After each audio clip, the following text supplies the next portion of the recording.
আবার ভোট আসছে, প্রতিবার ভোট আসে, প্রতিবার ভোট চলে যায়, কিন্তু আমাদের কীর্ণাহার হসপিটালের অবস্থা কোনো দিন পরিবর্তন হয় না।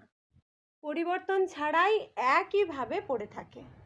বিজয়ীদের উল্লাস দেখতে পাই, মেতে ওঠা দেখতে পাই, তার সাথে এটাও দেখতে পাই যে কীর্ণাহার সহ আশেপাশে যত এলাকা আছে সমস্ত এলাকার মানুষজন কীর্ণাহার থেকে 20, 30, 40, 50 কিলোমিটার দূরে অসুস্থতার কারণে ছোটাছুটি করছেন।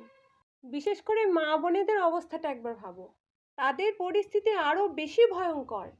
রাত দুপুরে জরুরি অবস্থায় ছুটে বেড়ানো শুধু কিন্তু কষ্টকর নয়, এখানে অনেক সময় জীবনের ঝুঁকি হয়ে দাঁড়ায়।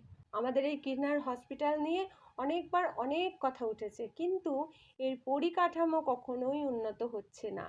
কীর্ণাহার হসপিটাল আছে, হসপিটালে ডাক্তার নেই, হসপিটালে নার্স নেই।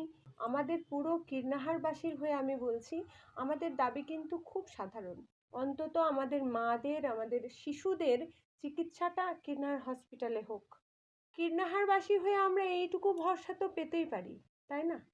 তাই বলবো, ভোট হোক, সুন্দরভাবে সব মিটে যাক, বিজয়ীরা উল্লাস করুন, কিন্তু আমাদের কীর্ণাহার হসপিটালের দিকে একটু চেয়ে দেখুন তার কি অবস্থা। এইটুকুই অন্তত নিবেদন আপনাদের কাছে।